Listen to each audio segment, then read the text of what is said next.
या रब्बी लकल हम्दु कमा यंबगी लिजलाली वजहिका व अज़ीम सुल्तानिक। अल्लाहुम्मा रब्बना लकल हम्द बिमा खलक़तना व रज़क़तना व अनक़तना व फ़र्रजता अन्ना। लकल हम्दु बिल ईमान व लकल हम्दु बिल इस्लाम व लकल हम्दु बिल क़ुरआन। अम्मा बाद फ़अऊज़ु बिल्लाहि मिनश शैतानिर रजीम। बिस्मिल्लाहिर रहमानिर रहीम। रब्बि इश्रह ली सदरी व यस्सिर ली अमरी वहलुल उक़दतम मिन लिसानी यफ़क़हू क़ौली। अल्लाहुम्मा सब्बितना इंदल मौती बिला इलाहा इल्लल्लाह।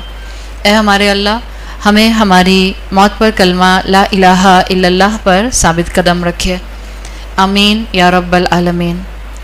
अल्हम्दुलिल्लाह, अल्लाह ताला ने ज़िंदगी में एक और मौका दिया है कि हम कुरान से अपने लिए कोई सबक ले सकें। अरबी ज़ुबान का एक बहुत फेमस एक्सियम है, एक मुहावरा आप कह सकते हैं। अरब कहा करते थे ख़ातबन नासु अला क़द्री उक़ूलिहिम, लोगों की अक़ल के हिसाब से या लोगों की इंटेलेक्ट के हिसाब से या लोगों की अंडरस्टैंडिंग के हिसाब से उनसे बात की जाए। आप भी ये बात जानती हैं कि अगर आप किसी बच्चे से बात करती हैं तो आप उसके फ़हम के, उसके अंडरस्टैंडिंग के मुताबिक उससे बात करते हैं। अगर आप अपनी किसी दोस्त से बात करती हैं तो आप उसके लेवल पर आकर उससे बात करते हैं। अगर आप किसी बड़े से बात करती हैं जो रुतबे में या उम्र में आपसे बड़ा है तो आप अकॉर्डिंगली उसी तरह से उनसे बात करते हैं। आपको ये कुरान का मिजाज भी नज़र आता है कि कुरान ने मुख्तलिफ़ मौक़ों पर मुख्तलिफ़ लोगों को अलग अलग अंदाज में एड्रेस किया है। बाज़ औक़ात आप देखते हैं कि कुरान ने स्पेसिफ़िकली एड्रेस किया है। कहीं आपको एड्रेस नज़र आएगा कि जैसे सिर्फ मर्दों को एड्रेस किया गया है, कहीं आपको लगेगा कि यहाँ सिर्फ औरतों से अल्लाह ताला डायरेक्ट ख़िताब कर रहे हैं, कहीं आपको लगेगा कि नहीं, यहाँ पर पूरी ह्यूमैनिटी से बात की जा रही है। तो ये जो कुरान का मुख्तलिफ़ ऑडियंस से मुख्तलिफ़ अंदाज में बात करना है, हमें बैकग्राउंड में शान नज़ूल में कि किस वक्त किस कॉन्टेक्स्ट में ये आयात नाजिल हुई, स्कॉलर्स के मुताबिक आपको ये मालूम होना बहुत ज़रूरी होता है। इसलिए कि जब तक आपको ये मालूम नहीं होगा कि किन हालात में किस तरह से बात की गई है, आप शायद उस आयत के मुकम्मल मफ़हूम को समझ नहीं सकेंगे। तो आपको ये अंदाज़ मिलता है कुरान का कि कहीं कुरान ने स्पेसिफ़िक बात की है। इसीलिए स्कॉलर्स कहते हैं कि शान नज़ूल आयात का और सूरतों का मालूम होना बहुत ज़रूरी है। जनरली हम ये भी देखते हैं कि कुरान ने कहीं कहीं ऐसे भी एड्रेस किया है जहाँ स्पेसिफ़िक किया है, वहाँ कहीं कहीं अल्लाह ताला ने जनरली भी एड्रेस किया है कि अल्लाह ने मर्दों, औरतों, बच्चों, इवन मुस्लिम्स में कमज़ोर मुसलमान, मजबूत मुसलमान, ना सिर्फ मुसलमान बल्कि डिसबिलीवर्स, मुशरिकीन, यहूद, नसारा, हर तरह के इंसान को अल्लाह ने एड्रेस किया है। और कुरान में ये एड्रेस आपको उन आयात में से पता चलता है जहाँ जहाँ अल्लाह ताला ने या अय्युहन नास कहकर बात की है। जनरली हम ये बात जानते हैं कि कुरान की सूरतें दो तरह से डिवाइडेड हैं, मक्की और मदनी। मक्की सूरतें जो हैं वो कुरान का 2/3 हैं। और मक्की कुरान के बारे में हम सबको इतनी इन्फॉर्मेशन अल्हम्दुलिल्लाह है कि मक्की कुरान वो कुरान है जिसमें अल्लाह ताला ने हमें आमाल के हिसाब से फ़राइज़ नहीं बताए, बल्कि वहाँ तज़किया, इखलाकियात और ईमानियात को बहुत ज़्यादा एम्फसाइज़ किया गया है। जो मक्का का दौर था, अगर आप उसको अपने जहन में रखेंगी तो मक्की कुरान में आपको या अय्युहन नास बहुत ज़्यादा इस्तेमाल होता हुआ मिलेगा। मक्की कुरान में मुसलमान ओप्रेस्ड थे, उन पर जुल्म हो रहा था, उनको इजाज़त नहीं थी कि वो अपने ऊपर होने वाले जुल्म का बदला लें। आपको मालूम है कि आप मुसलमानों को मक्की दौर में हुक्म दिया गया था कुफ़ु अयदियकुम, अपने हाथों को रोक कर रखो, यानी अगर तुम्हें जान से मारने की तरफ भी ले जाया जाए तो आपको बर्दाश्त करना है, सब्र करना है। और अगर आप मक्की कुरान की आजमाइशों को अपने जहन में रखेंगी तो आपको पता चल जाएगा कि चाहे वो हज़रत सुहेब और रूमी थे या वो हज़रत बिलाल हबशी थे या इसके अलावा कोई भी सहाबी थे उस दौर के जिन्होंने बहुत तकलीफ़ें बर्दाश्त की, लेकिन जवाब में उन्होंने अपने मालिक के ऊपर या जुल्म करने वाले के ऊपर हाथ नहीं उठाया। हज़रत सुमैया और हज़रत यासिर की जो ओरिजिनल वाक़या है हम उस सबको जानते हैं कि हज़रत यासिर के साथ अबू जहल ने कितना जुल्म किया था। इस्लाम के पहले शहीद, उनके दोनों बाजू और उनके दोनों पाँव 4 मुख्तलिफ ऊँटों से बांध के उनको 4 अलग डायरेक्शंस में उसने भगा दिया था। तो उनके जिस्म के परखचे उड़ गए थे with in fraction of second. उनकी जो बीवी थी ज़ौजा हज़रत सुमैया, उनकी शर्मगाह में नेज़ा मार के उसने उनको शहीद कर दिया था। इस्लाम की पहली शहीद खातून थी। तो मक्की दौर में मुसलमान बहुत ज़्यादा ओप्रेस्ड थे, उनके ऊपर जुल्म हो रहे थे। जब मदनी दौर शुरू हुआ है मक्की कुरान के लिए ये बात मैंने आपको बैकग्राउंड में इसलिए बताई है कि मक्की कुरान के अंदर स्कॉलर्स के मुताबिक या अय्युहन नास का खिताब इसलिए आया है कि मुसलमान तादाद में कम थे और उस वक्त जनरली ह्यूमैनिटी को इस्लाम को कबूल करने के लिए इन्विटेशन दिया जा रहा था। तो हर एक को दावत थी, चाहे वो कुरैश मक्का थे, चाहे वो कोई ऐसे लोग थे जो अहले किताब में से थे, चाहे वो कोई ऐसे लोग थे जिनका किसी मज़हब से कोई ताल्लुक़ नहीं था। मक्की कुरान पूरी इंसानियत को इन्विटेशन देता है। इसके मुकाबले में जब मुसलमान मदीना में आए हैं तो अब मदीना में ऑल्दो मुसलमान ज्यूज़ के मुकाबले में कम थे इनिशियली। आप जानते हैं कि सारी सराउंडिंग में मदीना के जूइश ट्राइब्स जो थे ये मौजूद थे और तादाद में अहले किताब में यहूद बहुत ज़्यादा थे। इनिशियली मुसलमान कम थे, लेकिन जैसे ही अल्लाह के रसूल सल्लल्लाहु अलैहि वसल्लम मदीना में दाखिल हुए हैं, आपको गवर्नेंस, आपको इक़्तिदार, आपको पावर शुरू के अदवार में ही मिल गया था। वो जो एक लफ्ज़ बनी इसराइलियों के लिए फ़िरौन इस्तेमाल करता था, जो आपको हिस्ट्री की किताबों में मिलता है, शिरविदतुन कलीलून, जिसको आप अंग्रेज़ी में कहते हैं रिफ रैफ, जिसको हम आम अपनी उर्दू ज़ुबान में इंग्लिश का जुमला बोलते हुए कहते हैं दीज थर्ड क्लास पीपल, बोलते हैं ना। शिरविदतुन कलीलून इसकी अरबी है, यानी किसी को बहुत बेवकूफ़ कर देना, किसी को बहुत डी वैल्यू कर देना और उस इंसान की सेल्फ रिस्पेक्ट का कोई ख्याल ना करना और कहना कि ये तो रिफ रैफ हैं, बेकार लोग हैं, दीज थर्ड क्लास पीपल। फ़िरौन का ये मिजाज था।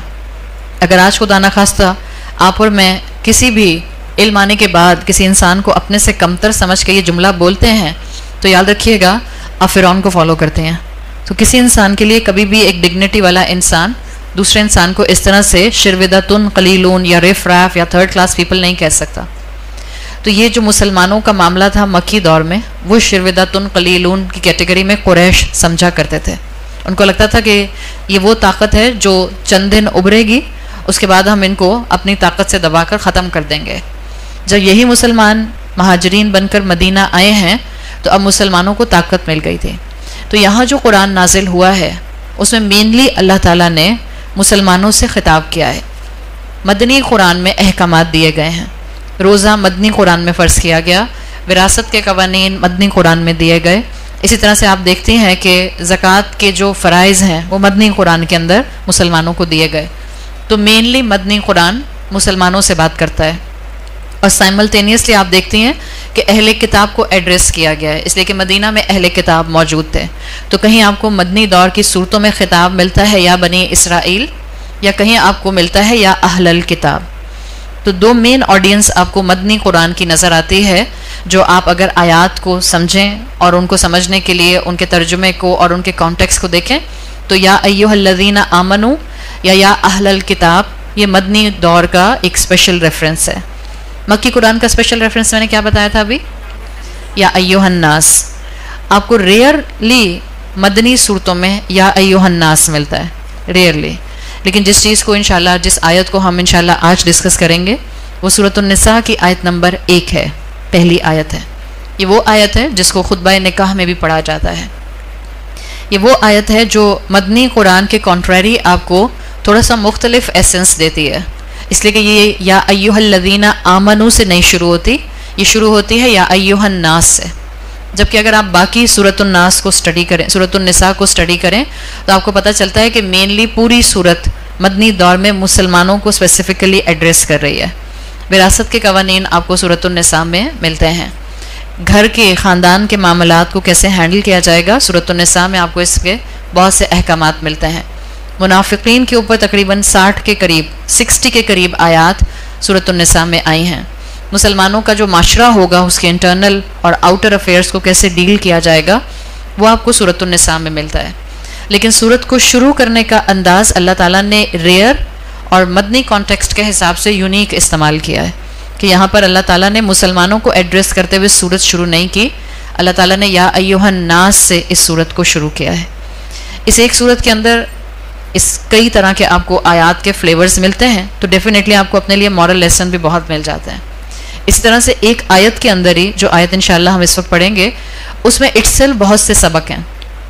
हम कोशिश करेंगे कि हम अपने साथ जितना भी इसका मेन एलिमेंट सबक के पॉइंट ऑफ व्यू से ले जा सकें वो हम लेकर जाएं। अगर पूरी आयत हो जाएगी जितना मैं कराना चाह रही हूँ, इंशाल्लाह हम पूरी आयत को कर लेंगे। मैंने 5 बजे अभी आपको बता दिया कि मुझे क्लोज करना है अपनी टॉक को, इसलिए कि यहाँ दूसरी क्लास है। अगर पूरी नहीं भी हो सके तो हमारा ईमान है कि कुरान पढ़ने वाले का और कुरान समझने वाले का मिजाज ऐसा होना चाहिए कि उसके सामने एक आयत भी और एक आयत से एक सबक भी अगर उसको मिल जाता है और वो उसकी ज़िंदगी का हिस्सा बन जाता है, तो आपकी और मेरी ज़िंदगी में पॉजिटिविटी लाने के लिए वो एक लेसन भी काफ़ी होता है। तो अल्लाह का नाम लेकर आयत को समझना शुरू करेंगे, लेकिन अगेन अपना एक माइंडसेट ज़रूर बनाइए। और हो सकता है इसी आयत को समझने के हवाले से हमारा एक माइंडसेट बन जाए कि कुरान को जल्दी जल्दी ख़त्म नहीं किया जाता, कुरान के कोर्सेज़ को जल्दी जल्दी ख़त्म करके बैक टू स्क्वायर वन ज़िंदगियों में नहीं जाया जाता। जैसे हम आमतौर पर कहते हैं, बच्चे ज़्यादा कहते हैं, मैं जल्दी से नमाज़ पढ़ लूँ फिर आती हूँ। जब घर में कोई फंक्शंस होते हैं, शादियाँ हो रही होती हैं, तो सबसे मुश्किल काम ऐसे में नमाज़ें पढ़ना होता है। ज़्यादातर हम ख़वातीन भी यही करती हैं, हम कहते हैं जल्दी से नमाज़ पढ़ कर आती हूँ। तो ना तो नमाज़ें जल्दी में पढ़ी जाती हैं, हाँ हम कमज़ोर इंसान हैं, बहरहाल कभी ना कभी हमसे नमाज़ें तेज़ पढ़ी जाती हैं। हमने मिजाज अपना बनाना शुरू करना है, कोशिश अपनी डालनी है।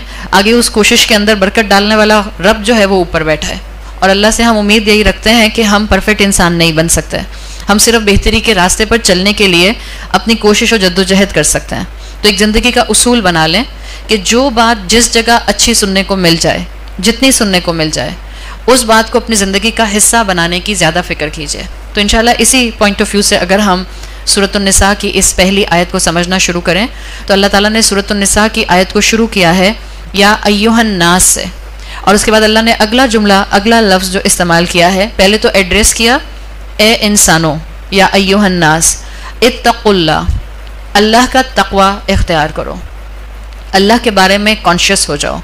और अल्लाह के बारे में जो कॉन्शियस हो जाएगा, जो अल्लाह की बात को सुनने के लिए तैयार हो जाएगा, अल्लाह ताला ने आगे फरमाया इत्तक़ू रब्बकुम अल्लज़ी ख़लक़कुम या अय्युहन नास इत्तक़ू रब्बकुम अल्लज़ी ख़लक़कुम, ए लोगो अल्लाह का तक़वा इख्तियार करो जिसने तुमको पैदा किया है। अब मैंने जो आपके सामने मदनी और इस वक्त मक्की सूरतों का एक सिनॉप्सिस रखा है, उसका सारा मकसद इस आयत पर फोकस कराना था।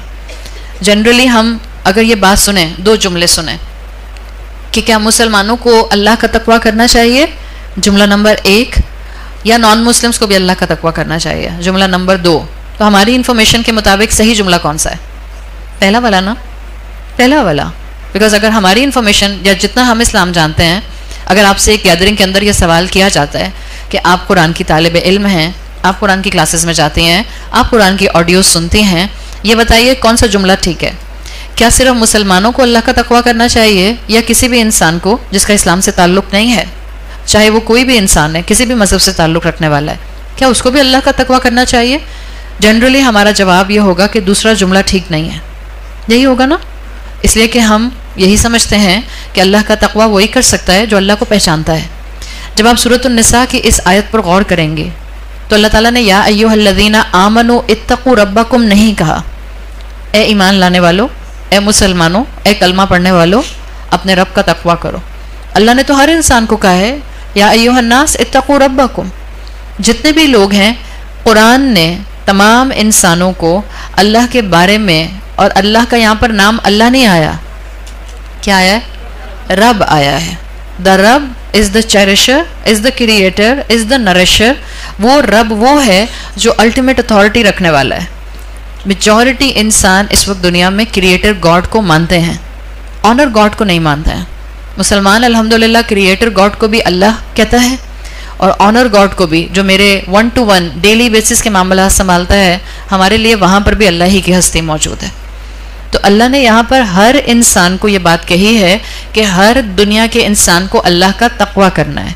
इन सिंपल वर्ड्स, हर दुनिया के इंसान को अल्लाह के लिए कॉन्शियस होना है। अगर मुसलमानों को ये बात मालूम नहीं होगी और कोई नॉन मुस्लिम आपसे ये कहेगा कि एक मुसलमान किसी नॉन मुस्लिम को तक़वा करने के लिए कैसे कह सकता है, हम खामखा में अपोलोजेटिक हो जाएंगे। हम कहेंगे शायद हम एक्सट्रीमिस्ट हो गए, इसलिए हम किसी नॉन मुस्लिम को भी कह रहे हैं कि अल्लाह का तक़वा इख्तियार करो। सो अगेन बात वही है, कुरान पर कुरान ख़त्म करने की बात नहीं है, कुरान को इन डेप्थ समझने की बात है, कुरान के अल्फाज को अपनी ज़िंदगी का हिस्सा बनाने की बात है। अल्लाह ने पूरी इंसानियत को अपने आप से कॉन्शियस करने के लिए ये आयत दी है। ये तो मुसलमानों का काम है कि बाकी इंसानों तक इस मैसेज को प्यार, मोहब्बत, इंटेलेक्ट, विजडम तरीके सलीके से लेकर जाए।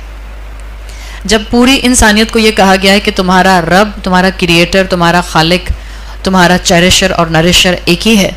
तो ये स्टेटमेंट किसी मुसलमान का नहीं है, आपका और मेरा स्टेटमेंट नहीं है। इसलिए कि आजकल हम जिस दौर में रहते हैं वहाँ बहुत जल्दी से कोई ऐसी बात सुनने को मिले जिसमें सामने वाले को ये लगे कि आप शायद अपनी राय दे रहे हैं, तो फ़ौरन कहते हैं आप बहुत जजमेंटल हो रहे हैं। There is no point of going toward judgemental side. अगर अल्लाह ने कुरान में ये बात कह दी है, या अगर कोई मुसलमान चले ये बात कहता है कि दुनिया में इस वक्त जितने भी रिलीजन हैं उनमें सबसे प्योर रिलीजन इस वक्त इस्लाम है, क्या ये मेरा और आपका जजमेंटल स्टेटमेंट है या हमारा ये दुरुस्त स्टेटमेंट है? बाहर की दुनिया को क्या जजमेंटल लगता है? बिल्कुल लगता है। अब जब बाहर की दुनिया, और बाहर की दुनिया में ज़रूरी नहीं होता कि बाहर की दुनिया से मुराद मैं बात कर रही हूँ वेस्टर्न कंट्रीज़ की। हम तो ऐसे मुल्क में रहते हैं जहाँ हमारे साथ ये अल्हम्दुलिल्लाह बहुत से ऐसे मुसलमान मौजूद हैं जो हमें नॉन मुस्लिम की कमी पूरे किसी तरह से महसूस होने नहीं देता है। बहुत से ऐसी यूथ मौजूद है जो जहाँ आप अपनी बेटी अपने बेटे के किसी फ्रेंड को टोकने लगती हैं तो आपकी बेटी आपको रोक देती है, अम्मा आप इतनी जजमेंटल क्यों हो रही हैं, क्यों कहा आपने मेरी फ्रेंड से। ये कॉमन एक सिनेरियो इस वक्त वर्ल्ड वाइड बिल्ड हो गया है। इस सिनेरियो में अगर कोई आपसे कहता है कि आपका स्टेटमेंट कि इस वक्त दुनिया के ऊपर जितने भी रिलीजन हैं उसमें सबसे प्योरेस्ट इस्लाम है, और वो आपसे कहता है कि आप जजमेंटल हो रही हैं, then you should have the knowledge, ताकि आप उस इंसान को बता सकें ये मैं नहीं कह रही, ये तो अल्लाह ने कुरान में कहा है। और अगर आपका बिलीफ है कि Quran is the word of God, definitely हम अपनी सराउंडिंग में उस मुसलमान की बात कर रहे हैं जो कुरान पर ज़ुबान से ही सही, दावे की शक्ल में ही सही ईमान रखता है। आप उसको कुरान की आयत सुना दीजिए। अल्लाह ने खुद कुरान में फरमाया है इन्नद्दीना इंदल्लाहिल इस्लाम। अब अल्लाह के नज़दीक अगर कोई प्योर दीन रह गया है तो वो इस्लाम है। तो ये किसी मुसलमान का जजमेंटल स्टेटमेंट नहीं है। बिल्कुल इसी तरह से अगर आज आप ये बात समझ जाते हैं कि टेक्निकली दुनिया के हर इंसान को अल्लाह के लिए कॉन्शियस होना है, क्रिएटर के लिए जो है वो वॉचफुल रहना है, माइंडफुल रहना है, क्रिएटर का एहसास और तकवा करना है, तो ये आपका स्टेटमेंट नहीं है, ये कुरान का स्टेटमेंट है। और रेफरेंस में आपके पास कौन सी सूरत की कौन सी आयत है? सूरह निसा की आयत नंबर 1 अभी जिसको हम पढ़ रहे हैं, या अय्युहन्नास इत्तकू रब्बकुम। अल्लाह ने तमाम इंसानों को कहा है कि मेरे बारे में कॉन्शियस हो जाओ। तो हम दुनिया में जितने भी इंसान हैं, हम मज़ाहिब में, रिलीजन्स में अलग अलग हैं, हम कल्चर में अलग अलग हैं, हम कंट्री ओरिजिन में अलग अलग हैं, हम लैंग्वेजेस में अलग अलग हैं। हो सकता है लैंग्वेजेस में आप एक ही लैंग्वेज बोलते हो लेकिन आपके एक्सेंट्स अलग अलग हों। हमारी रिलीजियस ड्रेसिंग, हमारा रिलीजियस आउटलुक अलग अलग है। मुसलमान का रिलीजियस आउटलुक अलग होता है, हिंदू का अलग होता है, बुद्धिस्ट का अलग होता है, अहले किताब का अलग होता है। ये सब चीज़ें अलग अलग हैं, लेकिन इसके बावजूद हम सब इंसानों में यहाँ पर इस आयत के इस पॉइंट से एक चीज़ कॉमन है। रिलीजन, कल्चर, रिलीजियस आउटलुक सब अलग अलग है, लेकिन रब हम सबका एक ही है। तो इसका मतलब है कि अगर आपको नॉन मुस्लिम्स को इस्लाम की दावत देनी है तो सबसे पहला स्टेप, वो लोग जो कि वेस्टर्न कंट्रीज़ में ट्रैवल करते हैं या वो लोग जिनके दोस्त यहीं पाकिस्तान में रहते हुए नॉन मुस्लिम्स हैं, this is point number 1 and this is the easiest point. बाज़-औक़ात आप सोचते हैं आप बात कहाँ से शुरू करें। आप अपनी किसी नॉन मुस्लिम फ्रेंड को इस्लाम की कोई इन्फॉर्मेशन देना चाह रहे हैं, just give them the acknowledgement of Allah, give them the acknowledgement of रब। रब कौन है, अल्लाह की क्वालिटीज़, अल्लाह की एट्रीब्यूट्स क्या हैं, अल्लाह इंसानों को किस किस तरह से फ़ायदा पहुंचा रहा है, अल्लाह किस किस तरह से इंसानों से मोहब्बत करता है, अल्लाह किस किस तरह से इंसानों की बेनिफिट के लिए इस दुनिया को सजा चुका है, और अल्लाह कैसे कैसे इंसानों के लिए जन्नत के फ़ायदे जो है वो कुरान में मेंशन कर चुका है। This is step number 1। अगर आपको किसी भी इंसान को इस्लाम के करीब लेकर आना है, उसको अल्लाह के बारे में बताइए, उसको अल्लाह की इन्फॉर्मेशन दीजिए, अल्लाह की सिफ़ात से उसको रूनमा कर दीजिए कि उसको समझ आना शुरू हो जाए कि अल्लाह की डेफिनेशन, अल्लाह का तारुफ, अल्लाह के लिए मेन एट्रीब्यूट्स क्या कुरान और हदीस ने मेंशन किए हैं। तो हम सब इंसान एक चीज़ में कॉमन है, और वो ये है कि हम सबका रब एक है। सही? अल्लाह ने ही कहा, अल्लाह ने यहाँ इलाह का लफ्ज़ नहीं इस्तेमाल किया, इसलिए कि इलाह का ट्रांसलेशन बाकी ज़ुबानों में स्मॉल जी से गॉड लिखा जाता है। अल्लाह ने गॉड नहीं कहा कि तुम्हारा बनाने वाला कोई कैपिटल जी या स्मॉल जी से लिखे जाने वाला गॉड है। अल्लाह ने रब का लफ्ज़ मेंशन किया है। तो हम सब इंसान रब की रुबूबियत के एतबार से, अपने खालिक के एतबार से एक ही जैसे हैं, चाहे हम मज़ाहिब में अलग अलग हैं। नंबर 2, और यहीं से, इसी पॉइंट से जो हमारी एक कॉमनैलिटी है, इसी से हर इंसान के लिए आपके अंदर रिस्पेक्ट डेवलप हो जानी चाहिए। ये इसका मैसेज नंबर 1 है। मैं दुनिया के हर इंसान को रिस्पेक्ट दूंगी जो उसकी रिस्पेक्ट का क्राइटेरिया होगा। क्या किसी नॉन मुस्लिम को रिस्पेक्ट देनी चाहिए या उसको कोनी मार देनी चाहिए अगर आपके बराबर बैठा हो, इसलिए कि वो नॉन मुस्लिम है? जब तक नॉन मुस्लिम आपके साथ जंग के मैदान में खड़ा नहीं है और वो आपको इस वक्त जो है वो जान से मारने को तैयार नहीं है, वरना अदरवाइज आप उसके साथ वो सारे अखलाकियात के मामले करेंगी जो कि इंसान होने के नाते वो डिज़र्व करता है। हाँ, मुसलमानों को इस्लाम ने एक उसूल ज़रूर दिया है, नॉन मुस्लिम्स को आप बेस्ट फ्रेंड नहीं बना सकते हैं। That's the key point in Muslim identity.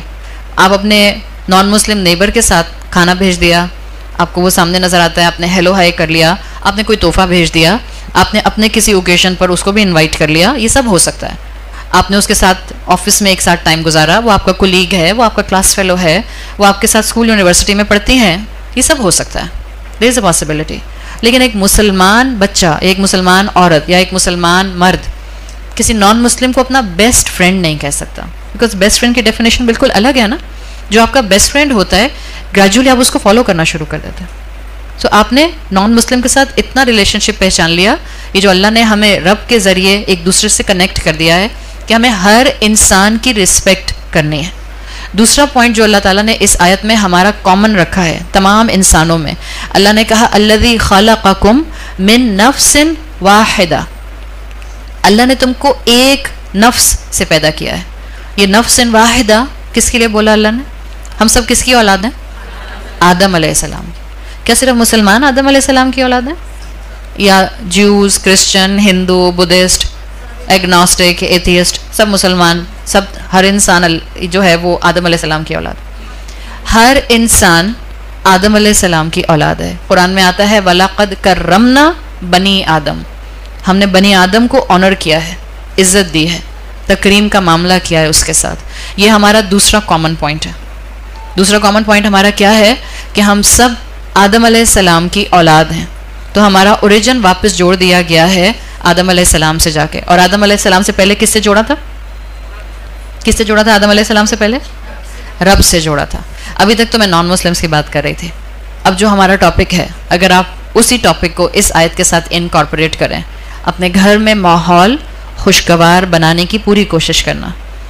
अब जितने भी इंसान आपके कांटेक्ट में आते हैं, अभी मैं आहिस्ता आहिस्ता आपके घर के अंदर आ रही हूँ। पहले मैंने एक आउटर पूरे सर्कल की बात की जिसमें ह्यूमैनिटी आती है, फिर मैंने आपको नॉन मुस्लिम्स में स्पेसिफिकली अहले किताब की बात को मेंशन कर दिया कि आपने उनके साथ मामला क्या रखना है।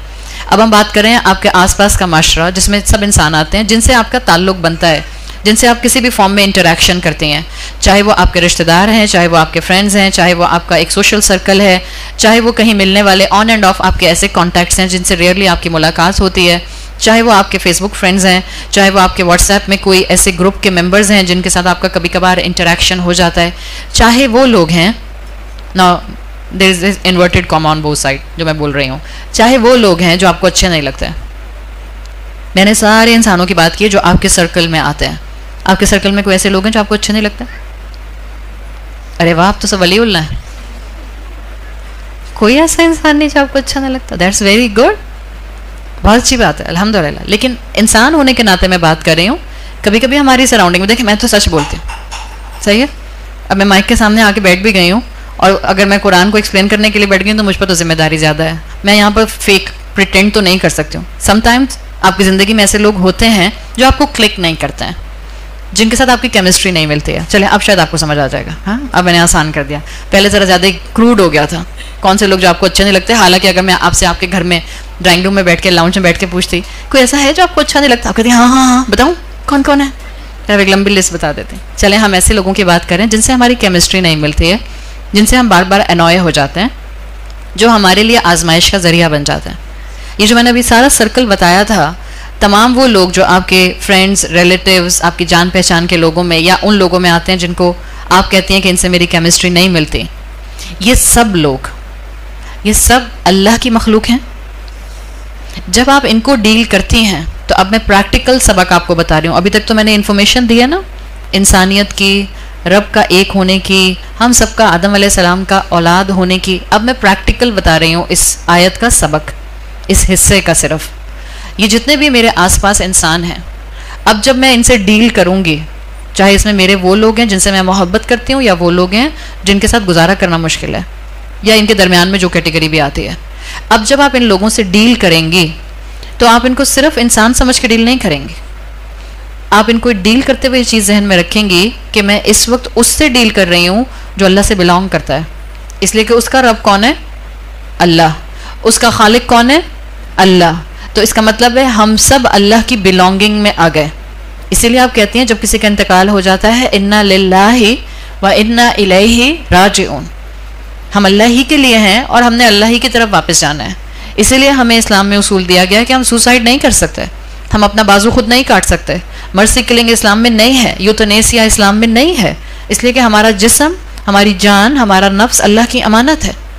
ये सब चीज़ें अगर आप कनेक्ट करके पहचान लेंगी तो आप दुनिया में जिस इंसान को भी डील करेंगी, अभी आपकी अथॉरिटी नहीं है कि आप जितनी मर्जी ऊंची आवाज़ में चाहें उससे बात कर लें, जितना मर्जी उसको डांट दें, जितना मर्जी उसकी इंसल्ट कर दें, जितना मर्जी उसके साथ अब्यूसिव लैंग्वेज इस्तेमाल कर लें और जितना मर्जी चाहें आप उसके राइट्स को वायलेट कर दें।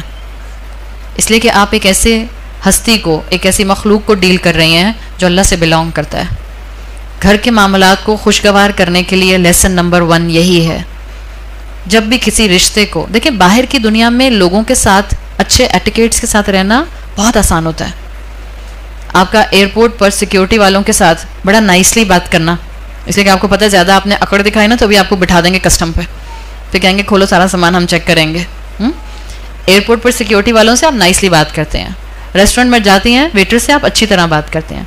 यहाँ हम आते हैं एक दूसरे को खूब मुस्कुरा कर देखते हैं और हमारे जबड़े थकते भी नहीं मुस्कुरा के। घर में जाते हैं तो मुस्कुराहट लगता है हो ही नहीं रही है, थक तो गई इतना मुस्कुरा के, मैं थकी भी आई हूँ। घर के दरवाजे में एंटर होते हैं तो सबसे पहली चीज़ हमारे ऊपर आ जाती है, वो जिन नहीं होता, हमारे मिजाज का बेकाबू जिन होता है। असल में एकदम से थकन आना शुरू हो जाती है, बाहर घूमते रहेंगे फिरते रहेंगे बिल्कुल फ्रेश रहेंगे, घर की शक्ल देखेंगे सर में दर्द भी शुरू हो जाएगा, थकन भी हो जाएगी, कमर भी टूटना शुरू हो जाएगी, बैठा भी नहीं जा रहा, बस अब लेटना है। और किसी ने कह दिया ज़रा बेगम आज अच्छे से पकौड़े तो बना दें चाय के साथ, उसके बाद आप देखें कैसे मिजाज बिगड़ते हैं।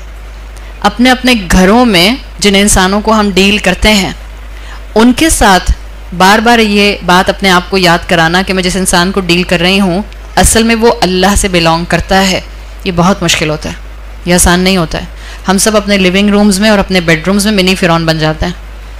हम अपने बच्चों के लिए बहुत आराम से, एक तो होता है डिसिप्लिन करने के लिए डांटना और एक होता है बगैर सोचे समझे हर वक्त बच्चे की इंसल्ट करते रहना। There is a difference between these two things.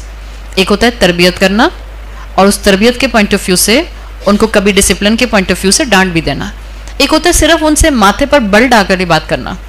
दुनिया के बच्चे आएंगे तो आप मुस्कुराएंगी, अपना बच्चा आएगा तो मुस्कुरा कर देखा नहीं जाता, बिकॉज आपको उसकी गलतियां मैग्नीफाइड फॉर्म में नजर आना शुरू हो जाते हैं, तो आप उसको हमेशा डांट डपट के ही बात करते हैं। कभी कभी बच्चों के साथ भी मजाक किया जाता है, उनको भी छेड़ा जाता है। आपने आखिरी दफ़ा अपने बेटे को, अपनी बेटी को कब छेड़ा था? जब आपको लग रहा हो उसको गुस्सा आ रहा है और आप उसको छेड़ के उसका मूड नॉर्मल करने की कोशिश कर रहे हैं। करते हैं हम ऐसे? हम कहते हैं लो अपना मूड ठीक नहीं होता, अब इनके मूड भी ठीक करो। हाँ, ये तो करना है। आपने अपने घर वालों के साथ ये उसूल आज से याद रखना है। आज आप घर जाएंगी, दिस इज लेसन नंबर 1। जो लोग आपके घर में आपके साथ रहते हैं, आपने जब उनको डील करना है इस चीज़ को बैक ऑफ द माइंड रखना है कि ये अल्लाह की मखलूक हैं और ये अल्लाह की बिलोंगिंग्स हैं जिनसे मैं डील कर रही हूँ। मेरी गाड़ी है और मैं उस गाड़ी के ऊपर चढ़कर बैठ जाती हूँ, मैं लीन करती हूँ, मैं उस पर टैप करती हूँ, मैं उसका ट्रंक खोल के उसके अंदर जो है वो बहुत सा सामान भर देती हूँ, इतना कि अब वो बंद भी नहीं हो रहा। तो आप में से कोई आके मुझसे कहेगा ये क्यों किया आपने? कोई भी नहीं कहेगा, बिकॉज मेरी गाड़ी है, मैं जो मर्जी करूँ। अब आपकी कार है और मैं उसकी छत पर चढ़ के बैठ जाती हूँ, मैं बैठ नहीं रही, मैं उसकी छत पर चढ़ के बैठ जाती हूँ। आप कहेंगे hello excuse me this is my car, क्या इशू है आपका? ऐसे ही होता है ना। आपका बच्चा है, अब ये बच्चे यहाँ से वहाँ मेरे सामने हो रहे हैं ना, अब अगर ये मेरे बच्चे होते, आपका बच्चा जब होमवर्क नहीं करता आप डांटते हैं? या अल्लाह आप डांटते भी नहीं है? अच्छा, आपकी खामोशी तो मुझे परेशानी कर रही है, शायद मैं किसी और प्लैनेट से आई हूँ। अच्छा, तो मुझे ये तो लगे कि मैं उन्हीं खवातीन से बात कर रही हूँ जो मेरे जैसी ही अम्माएँ हैं। जब बच्चा होमवर्क नहीं करता तो डांटते हैं ना। जब बच्चा आपका कोई फेवरेट क्रिस्टल या कोई डेकोरेशन पीस तोड़ देता है तो डांटते हैं ना। जब बच्चा मिसबिहेव करता है मेहमानों के सामने तो आप डांटते हैं ना। अब समझे कि मेहमान आए हुए हैं और उनका बच्चा मिसबिहेव कर रहा है, जैसे आप अपने बच्चे को डांटते हैं वैसे आप मेहमान के बच्चे को डांटते हैं? नहीं डांटते। क्यों? इसलिए कि वो आपका बच्चा नहीं है। वो आपका बच्चा एक तो चला जाएगा, हाँ ये तो आसान सी फिलॉसफी हो, तो चला जाएगा, अपना बच्चा तो सर पर ही रहेगा। सिंपल बात, आप किसी के बच्चे पर वैसे येल नहीं कर सकते हैं, चीख नहीं सकते हैं जैसे अपने बच्चे पर करते हैं, बिकॉज आपका बच्चा आपकी प्रॉपर्टी है। somehow, इसलिए आप उसको अपने हिसाब से डील करते हैं। दूसरे का बच्चा आपकी प्रॉपर्टी नहीं है। Now apply this same rule on every other human being. हर वो इंसान जो आपके इर्द गिर्द है वो अल्लाह की अमानत है। मैं जैसे चाहूँ वैसे उस पर नहीं चीख सकती हूँ, मैं जैसे चाहूँ वैसे उसके साथ मामला नहीं कर सकती। मुझे जहन में रखना है कि ये अल्लाह का बंदा, अल्लाह इसका रब और ये अल्लाह की अथॉरिटी है। मैंने इससे डिसेंसी से मामला करना है। फ़र्ज़ करें आपके रिश्तेदार आपको टफ़ टाइम नहीं देते हैं, अल्हम्दुलिल्लाह अल्लाह की रहमत से नेक पायस रिश्तेदार हैं, वो खुद आपके साथ बहुत बाअखलाक हैं, बहुत अच्छे तरीके से डील करते हैं, और अब आप अपनी पीठ थपथपाती हैं और कहती हैं वाह क्या अखलाक है मेरा, कभी किसी से लड़ाई नहीं की मैंने, कभी किसी के साथ बुरा मैंने किया ही नहीं, तो इसमें आपका और मेरा कोई क्रेडिट नहीं है। अगर सब रिश्तेदार बहुत अच्छे हैं और हम भी अच्छे हैं, this is very simple thing. जब सामने वाला आपको टफ टाइम दे रहा है और फिर आप अल्लाह की खातिर जो है झुक जाती हैं, माफ़ कर देती हैं। हर टाइमली कभी इंसान के अंदर गुस्सा आ सकता है, इसलिए कि हम सब इंसान हैं, कोई फरिश्ता नहीं है, ना हम सिनलेस हैं ना हम फरिश्ते हैं, और ना अल्लाह ने इंसानों को इसलिए पैदा किया है कि इंसान सिनलेस हो जाए। अल्लाह ने तो इंसान को पैदा इसलिए किया है कि इंसान गलती करे और रियलाइज़ करे, और रियलाइज़ करने के बाद अपने आप को एक बेहतर रास्ते पर लाने की कोशिश करे। अल्लाह ने आपको और मुझे पैदा इसलिए किया, वरना अल्लाह चाहता तो फरिश्तों की पॉपुलेशन बढ़ा देता, फरिश्ते हैं उस काम के लिए। तो जब आपको कोई टफ टाइम दे और जिस वक्त आपको रियलाइजेशन हो जाए, चाहे आपने इनिशियल स्टेप में तकलीफ के इजहार को करते हुए गुस्सा कर दिया था, जिस वक्त आपको रियलाइजेशन हो जाए कि नहीं गुस्सा ज़्यादा हो गया, आगे बढ़कर माफ़ी मांग लीजिए। इसलिए कि आप सिर्फ एक इंसान से माफ़ी नहीं मांग रही हैं, उस वक्त आप उस हस्ती से माफ़ी मांग रही हैं जो अल्लाह की बिलोंगिंग है, जिसने आपको इस वक्त मुश्किल में रखा, लेकिन आप ये जानते हैं कि ये अल्लाह के इज़्न से ही हुआ, ये ऐसे ही होना था। तो ये पॉइंट अपनी ज़िंदगी में आज से अपने पल्ले बांध लीजिए, और जब आप आज कहेंगी कि अब मैं घर जाकर जब भी मुझे कोई टफ़ टाइम देगा, जब भी मुझे कोई टफ़ टाइम देगा, उसमें याद रखिएगा वो लोग जो आपके साथ एक रूफ शेयर करते हैं, अंडर वन रूफ जिसमें आप रहते हैं, एक्सटेंडेड फैमिली की बात नहीं है। Everyone is nice with extended family. वो जिनसे हमारी मुलाकात महीनों में कभी होती है, वो जिनसे हमारी मुलाकात ड्राइंग रूम्स में होती है और बहुत अच्छे एटिकेट्स में होती है। The person living next to your room और person living within your room, समझे आपके शौहर, क्या ख्याल है अपने शौहर के बारे में? आपको कभी कभी झुंझलाहट का शिकार करते हैं? शुक्र है किसी ने जी बोल दिया, बाकी सब खवातीन तो लग रहा है जैसे फरिश्तों के किसी प्लेनेट से उठकर आए हैं।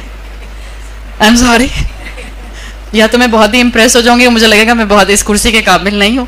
भाई कभी कभी शौहर भी टफ टाइम दे ही देते हैं। हाँ, अल्लाह के बंदे बहुत अच्छे हैं, बहुत नेक हैं, यकीनन अल्लाह ताला ने उनको बहुत अल्लाह की रहमत से जो है वो जेनरोसिटी अता की है कि हम सब खवातीन यहाँ आकर बैठी हैं, लेकिन कभी कभी शौहर से भी आपको जो है वो खटपट हो जाती है। ऐसे मौके पर अपने आप को डबल याद कराइए कि ये शख्स जिसको मैं डील करूँगी, इसको मैं सिर्फ एक इंसान और एक शौहर समझ के डील नहीं करूँगी, मैं इसको अल्लाह की बिलोंगिंग समझ के डील करूँगी। तो इंशाल्लाह उससे क्या होगा कि हम ऑटोमेटिकली थोड़ा सा कंट्रोल में आ जाएंगे। फिर आगे इस आयत में अल्लाह ताला ने फरमाया व खलक़ा मिन्हा ज़ौजहा, और इसी से हमने इसका पेयर बनाया, ज़ौज बनाया। व खलक़ा मिन्हा ज़ौजहा में जो दोनों हा आ रही हैं, ये आदम अलैहिस्सलाम के लिए आई हैं, जो कि लफ्ज़ नफ्स को प्रेजेंट कर रही हैं। आप में से जिन लोगों को अरबी ग्रामर आती है, हा फेमिनिन प्रोनाउन है, लेकिन ये यहाँ आदम अलैहिस्सलाम के लिए इसलिए इस्तेमाल हुआ कि आदम अलैहिस्सलाम का नाम नहीं आया था, नफ्स का जो था यहाँ पर टर्म आई थी। तो और नफ्स की टर्म अरबी ज़ुबान में मोनस डिक्लेयर होती है, फेमिनिन डिक्लेयर होती है। तो ये यहाँ पर जो अल्फाज आए हैं वखलक़ा मिन्हा ज़ौजहा, ये असल में आदम अलैहिस्सलाम के लिए आए कि अल्लाह ने उन्हीं से उनका पेयर, उनका ज़ौज पैदा किया।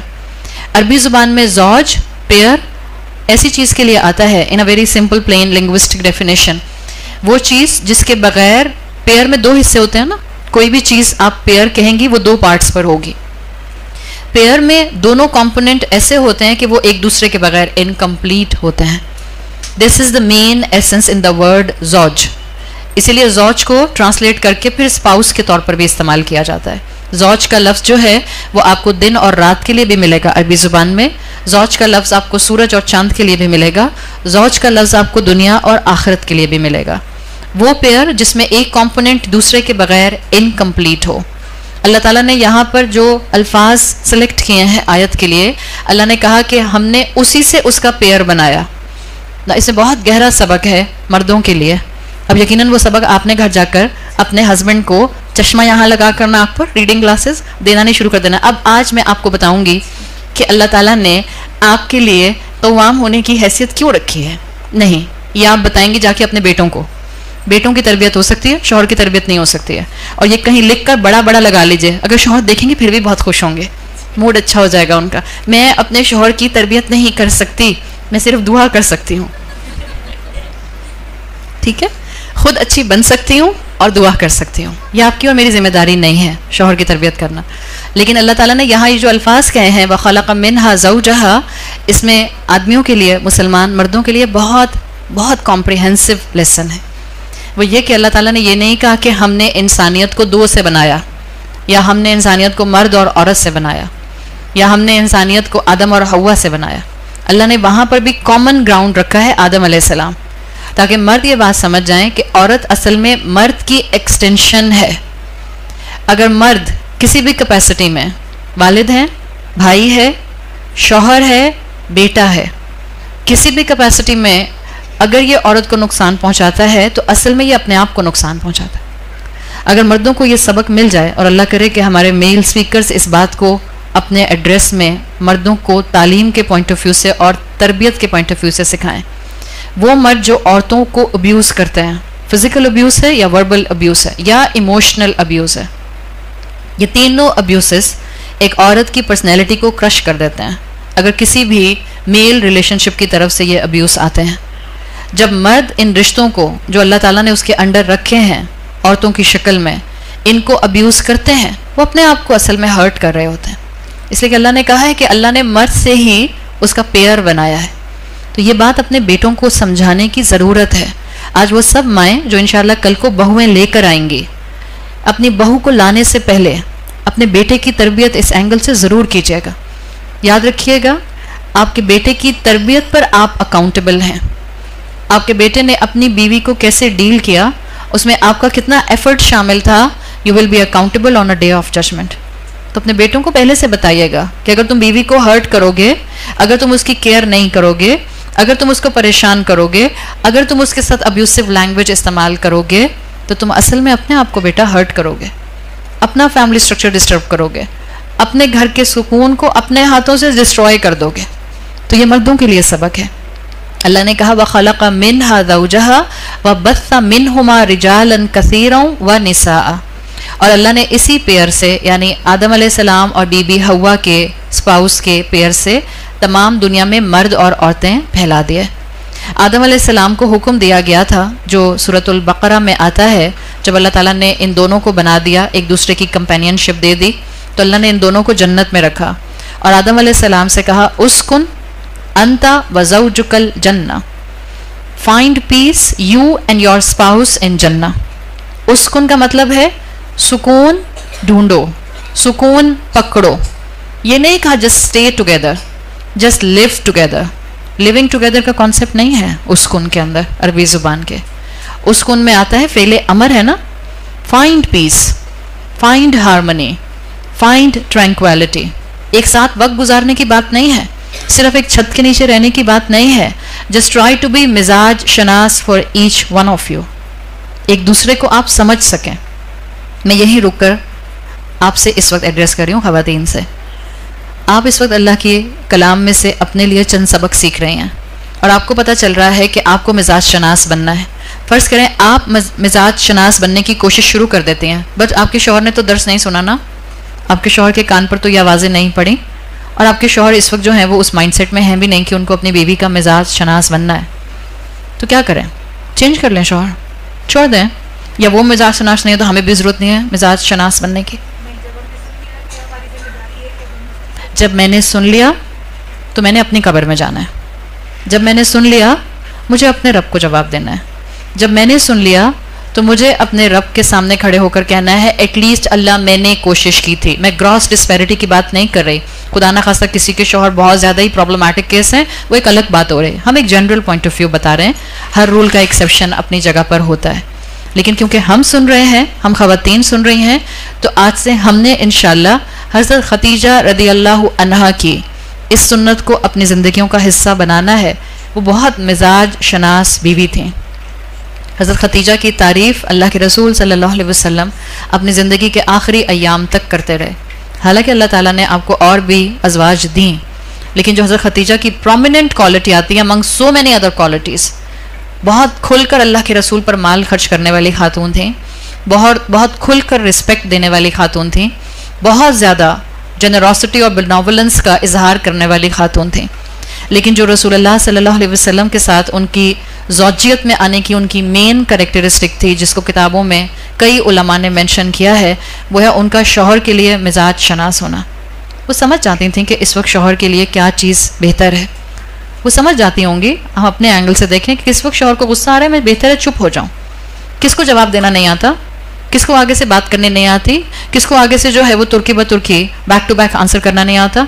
मैं अपने स्टूडेंट्स को हमेशा एक बात कहती हूँ, यहाँ तो मैं आपके पास आती हूँ एक इन्विटेशन पॉइंट ऑफ व्यू से, हमारी महीने में एक मुलाकात होती है, मगर मैं अपने स्टूडेंट्स को हमेशा ये बात कहती हूँ कि जब इंसान दीन से जुड़ जाता है, कुरान का इल्म हासिल करता है, तो अल्लाह ताला उस इंसान की ज़ुबान में अल्फाज के सिलेक्शन की बहुत ताकत दे देता है। आप अगर कुरान से जुड़ जाएंगी, हो सकता है पहले आपको बात करने का सलीका ना आता हो, लेकिन जब आप कुरान के साथ उठना बैठना अपना कर लेती हैं, जब आप कॉन्स्टेंटली तालीम हासिल करने के मैदान में आ जाते हैं, आपको नहीं लगता आपको बात करने का सलीका और ढंग आ जाता है। ना सिर्फ बात करने का सलीका और ढंग मैं इस हिसाब से कह रही हूँ, बल्कि मैं इस एंगल से इस वक्त कह रही हूँ, शौहर के सामने आप अपनी ज़ुबान अगर चलाना शुरू करेंगी तो शायद दलाइल के पॉइंट ऑफ व्यू से आप अच्छे दलाइल दे सकते हैं, लेकिन एक मुसलमान बीवी होते हुए आपको ये देखना है कि इस वक्त मेरा शौहर गुस्सा कर रहा है, so it's better to stay quiet. रिश्ते दलाइल से नहीं चलते हैं, रिश्ते किससे चलते हैं? झुक जाने से, माफ़ कर देने से। चाहे आपकी गलती नहीं है, माफ़ कर दीजिए, माफ़ी मांग लीजिए। रिश्ते इससे चलते हैं, घरों में सुकून इसी से रहता है, मामलात आसानी से हैंडल इसी से हो जाते हैं। हाँ, हो सकता है कभी गुस्से में आप भी तुर्की बतुर्की जवाब दे जाएं, it's okay, you should be the first one two से सॉरी। शैतान कहता है क्यों, तुम क्यों सॉरी करो, ही मस्ट से सॉरी। आपने शैतान की बात नहीं सुननी। याद रखें, जो आगे बढ़कर माफ़ी मांगता है, चाहे उसकी गलती ना हो, तो अपने आप को अल्लाह के रसूल सल्लल्लाहु अलैहि वसल्लम की हदीस का मफहूम याद कराया कीजिए। आपकी हदीस का मफहूम आता है कि जिसने हक पर होते हुए झगड़ा छोड़ दिया, मैं उसको जन्नत के मिडिल में वसत में एक घर की गारंटी देता हूँ। जिसने हक पर होते हुए अपना झगड़ा छोड़ दिया, इसलिए कि अना के साथ रिश्ता नहीं बचता, ह्यूमिलिटी के साथ हम्बल होकर रिश्ता बचाया जा सकता है। तो अल्लाह ताला ने यहाँ पर आदम अलैहिस्सलाम और बीबी हव्वा के थ्रू हमें रूलिंग दे दी है कि अगर आप चाहते हैं कि आपके घर में, आपके रिलेशनशिप में सुकून आए, आपको एफर्ट करनी होगी। उसकुन, पुट योर एफर्ट, आपको मेहनत करनी होगी। शौहर आपका लिबास है और आप शौहर का लिबास है। अगर लिबास चुभ रहा हो, पहना जाता है? नहीं पहना जाता। अगर लिबास आपको सर्दी गर्मी से ना बचाए, वो लिबास आपको अच्छा लगता है? नहीं अच्छा लगता है। पहले आपको और मुझे इस पेयर में लिबास का वो हिस्सा बनना है जो कंफर्टेबिलिटी को दूसरे तक पहुंचाने का जरिया बने। जब शौहर की शक्ल नजर आए तो एक लिस्ट ऑफ कंप्लेंट्स तैयार करके मत रखें। छोटे बच्चों की अम्माएं, उस दिन जो है वो मासी भी नहीं आई, हाँ लाइट भी बहुत ज़्यादा चली गई, यूपीएस भी ऑन नहीं हुआ, इधर शौहर बेचारा घर में दाखिल हुआ नहीं, आपको पता है ये और शौहर को देखते साथ बाज़ ख़वातीन की ज़रा आवाज़ ऊंची हो जाती है, पता नहीं क्यों। अच्छी खासी नॉर्मल वे में अपनी अम्मा से बात कर रही होंगी, इधर शौहर की शक्ल देखी नहीं, उधर थोड़ा सा टोन और पिच ऊंची हो गई। क्यों? उस बेचारे का क्या कसूर है? आपको नहीं पता बाहर से कितना वो मुश्किलात में अपना रिस्क हलाल कमाने की कोशिश करके घर में आ रहा है, एंड वाइस वर्सा। अगेन मैं ये बहुत ज़्यादा वाइस वर्सा वाली सिचुएशन हस्बैंड वाइफ के रिलेशनशिप में नहीं करती हूँ, इसलिए कि फिर ख़वातीन घर जाकर अपने शौहरों की उस्तानियाँ बन जाती हैं। फिर किसी सास का फ़ोन आता है मेरे पास, आज आपने दर्स में ये कहा था, मेरी बहू तो मेरे बेटे की जो है वो दुर्गत बनाकर चली गई कमरे में। प्लीज़, मैं इसलिए नहीं बोलती हूँ, हाँ वाइस वर्सा। प्लेन फैक्ट ये है कि शौहर का भी ये जिम्मेदारी और फ़र्ज़ बनता है कि वो अपने बाहर का गुस्सा घर में आकर अपनी बीवी और बच्चों पर नहीं उतारेगा। There should be a balance. Again ये वो बातें हैं जो माओं को अपने बेटों को सिखाने की ज़रूरत है। तो अल्लाह ने वाज़ेह कर दिया है आदम अलैहिस्सलाम और बीबी हव्वा के थ्रू कि आपको अगर इस रिश्ते में खुशगवार माहौल बनाना है, you need to put effort. आपको मेहनत करनी होगी, आपको बहुत ज़्यादा इस रिश्ते को बेहतर बनाने के लिए अपना हिस्सा डालना होगा। आगे फरमाया, अगेन एक ही आयत में दूसरी मर्तबा अल्लाह का तक़वा इख्तियार करने की बात की जा रही है। और अगर आप गौर करें तो पहले अल्लाह का तक़वा रब के साथ आया था, अब आगे आ रहा है वत्तक़ुल्लाह, और अल्लाह का तक़वा इख्तियार करो। यानी कैसे अल्लाह का तक़वा इख्तियार करो? अल्लज़ी तसाअलूना बिही। इस जुमले की, ये जुमला जो मैंने इस वक्त सूरत उन्निसा आयत नंबर 1 का पढ़ा है, वत्तक़ुल्लाह, अल्लाह के लिए कॉन्शियस हो जाओ, अल्लज़ी तसाअलूना बिही, जिसके बारे में, इसका मैं एक तर्जुमा कर रही हूं, जिसके नाम पर तुम एक दूसरे से डिमांड करते हो। इसका एक तर्जुमा मैं आपको ये बता रही हूं, अल्लज़ी तसाअलूना बिही का तर्जुमा, जिसके नाम पर तुम एक दूसरे से डिमांड करते हो। ठीक है, एक जुमला ये याद रखिएगा। और एक जुमला क्या है, जिसके नाम का हवाला देकर तुम एक दूसरे को डील करते हो। मोर और लेस आपको एक ही बात लगेगी। इसकी कई तावीलात मुफस्सिरून ने आयत की हैं, क्योंकि ये आयत घरेलू मामलात को, एक इंसान के दूसरे इंसान के मामलात को डील करती है, क्योंकि इसको खुतबा निकाह में पढ़ा जाता है। इस जुमले का मतलब ये है, नंबर 1, जब आपके आपस के मामलात हों, यानी आपस में जब झगड़ा हो जाए तभी आप एक दूसरे को मुख्तलिफ हवाले देते हैं। जब झगड़ा हो जाए, नंबर 1, तो याद रखो अब तुम जवाब में जो भी कहोगे सामने वाले को, इत्तकुल्लाह, बी माइंडफुल ऑफ अल्लाह, याद रखना अल्लाह सुन भी रहा है और देख भी रहा है। एक मफहूम यह है, जब झगड़ा हो और झगड़े को तुम मैनेज करने की कोशिश करो, या तुम झगड़े में जब जवाब देने की कोशिश करो, तो याद रखना अल्लाह तुम्हें देख भी रहा है और सुन भी रहा है। और एक इसकी तावील ये की गई है इस जुमले की, कि जब तुम्हारे आपस में घरेलू झगड़े हों तो छोटी छोटी बातों पर एक दूसरे को अल्लाह के नाम के लिए ये मत कहा करो कि अल्लाह इंसाफ करेगा, अल्लाह बदला लेगा। बाज़ औक़ात ख़वातीन की ज़ुबान से ऐसे जुमले निकल जाते हैं जब हमें ये लगता है कि अब मैंने अपनी सारी एनर्जी लगा दी, अब मामला मेरे हाथ से निकल रहा है। पहले खूब चीख लेती हैं, पहले खूब गुस्से का इजहार कर लेती हैं, पहले दिल की भड़ास निकाल देती हैं, फिर कहती हैं बस बहन सब्र करूँगी, और फिर कहती हैं कि मैंने अपना मामला जो है वो अल्लाह पर छोड़ दिया है। तो यहाँ की इस आयत के लिए, इस जुमले के लिए स्कॉलर्स ने कहा है कि जब तुम्हारे छोटे छोटे घरेलू झगड़े हुआ करें, उसमें अल्लाह का नाम बीच में मत लाया करो कि अल्लाह इंसाफ करेगा, अल्लाह बदला लेगा, मैं क़यामत के दिन अल्लाह से कहूँगी इंसाफ करें।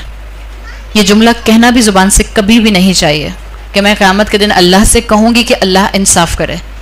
अगर क़यामत के दिन अल्लाह ने इंसाफ किया तो क्या कहते हैं स्कॉलर्स, कुरान और अहादीस का एसेंस ये बताता है कि अगर क़यामत के दिन अल्लाह ने इंसाफ पर मामला किया तो जन्नत में कोई नहीं जा सकेगा। हदीस का मफ़हूम आता है, रोज़े महशर एक शख्स को लाया जाएगा जो बहुत नेक इंसान था, बहुत नेक इंसान, और उस इंसान की तमाम नेकियों को मीज़ान के एक साइड पर डाल दिया जाएगा। और अल्लाह फरिश्तों के ज़रिए उससे पूछेगा कि बताओ तुम अपने आमाल की बेसिस पर जन्नत में जाना चाहते हो या अल्लाह की रहमत की बेसिस पर। उस इंसान को ख्याल आएगा कि मेरी नेकियां बहुत हैं, तो वह फरिश्तों से कहेगा कि मैं अपने आमाल की बेसिस पर जन्नत में जाना चाहता हूँ। जब वो ये कहेगा तो उसकी एक नेमत, आँखों से देखने की ताकत, उसकी आँखें लाकर मीज़ान के दूसरी तरफ डाल दी जाएंगी, और मीज़ान का दूसरा पलड़ा इतना झुक जाएगा कि उसकी इतनी नेकियां जिसकी बेसिस पर वो समझ रहा था कि वो जन्नत में पहुंच जाएगा, उनका कोई वज़न उस एक नेमत के बराबर नहीं रह जाएगा। सूरह इब्राहिम में आता है, वा इन तउद्दु निअमतल्लाहि ला तुहसूहा, तुम अगर अल्लाह की एक नेमत को भी गिनने बैठोगे तुम उसका शुमार, उसका काउंट नहीं कर सकते हो। तो हम में से कोई इंसान भी अपनी नेकियों की बेसिस पर जन्नत में नहीं जा सकता है। एक मरतबा सहाबा के सामने अल्लाह के रसूल सल्लल्लाहु अलैहि वसल्लम ने इसी तरह का मफहूम कहा। आपने कहा जन्नत में कोई दाखिल नहीं होगा मगर सिर्फ अल्लाह की रहमत से। एक सहाबी ने हिम्मत करते हुए पूछा, या रसूल अल्लाह क्या आप भी? आप सल्लल्लाहु अलैहि वसल्लम ने कहा, हाँ मैं भी। अल्लाह की रहमत के बगैर कोई जन्नत में दाखिल नहीं हो सकता। आज से ये बात अपने पल्लू से बांध लीजिए। आपको कितना भी गुस्सा आए, आपका कितना भी दिल टूटे, कोई आपको कितना भी हर्ट करे, कोई आपके साथ कितनी भी ज्यादती करे, ये ज़ुबान से नहीं कहिए कि मैं क़यामत के दिन अल्लाह से कहूँगी कि अल्लाह इंसाफ कर। अगर अल्लाह ने इस मामले में इंसाफ किया तो हो सकता है हम बच जाएं जिसमें हमारे साथ ज्यादती हुई है, लेकिन अल्लाह ने अगर बाकी मामलात में भी इंसाफ कर लिया तो हम बच सकेंगे? तब तो हम नहीं बच सकेंगे। तो जब गुस्सा आ रहा हो, मुश्किल होता है, सामने वाले पर गुस्सा आ रहा है और आप उसको हिदायत की दुआ दे दें। गुस्सा आ रहा हो तो उसको दुआ दीजिए, अल्लाह इसको हिदायत। अब ऊंची आवाज़ से मत दे दीजिएगा। बस चला शौहर को गुस्सा आ रहा है और आप कह रहे हैं या अल्लाह इनको हिदायत दीजिए, क्या होगा? एक्सपोनेंशियल रेट से उनका गुस्सा और बढ़ जाएगा, उनको डबल गुस्सा आ जाएगा। ये मत कहिएगा प्लीज़। बिल्कुल जैसे आपके शौहर को गुस्सा आ रहा है, आप कहें सुनिए आप आऊज़ बिल्लाह पढ़िए, उनका गुस्सा कम होगा या मज़ीद उनको गुस्सा आ जाएगा? तो ये ऊंची आवाज़ में कहने की बात नहीं होती। अपने आप को काम डाउन करके आऊज़ बिल्लाह खुद आहिस्ता आवाज़ में पढ़ के सामने वाले को दुआ दे दीजिए। अल्लाह से अल्लाह का इंसाफ नहीं मांगा जाता।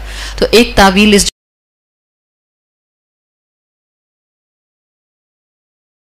जो अल्लाह ने कहा है वत्तकुल्लाह अल्लज़ी तसाअलून बिही, कि जब तुम्हारे आपस के झगड़े हों, मुफस्सिरून कहते हैं इन छोटे छोटे झगड़ों के ऊपर अल्लाह के इंसाफ को दरमियान में या अल्लाह की कसम को दरमियान में मत लाया करो, इसलिए कि तुम्हारे आज के जुमले कहे हुए तुम खुद भूल जाओगे, लेकिन अल्लाह के हाँ वो सब्त कर लिए जाएंगे, लिख लिए जाएंगे, और फिर तुम्हारे लिए वो आखिरत में मुश्किल का बायस बनेंगे।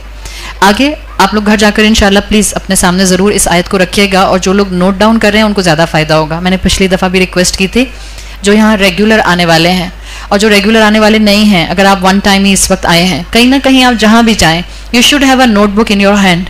एक कागज़ पेंसिल आपके हाथ में हमेशा होना चाहिए, ताकि आप जब भी किसी ऐसी जगह पर जाएं, वहाँ की चीज़ें बुलेट पॉइंट्स की शक्ल में, चाहे 4 जुमले हों, वो आपके पास रह जाएं।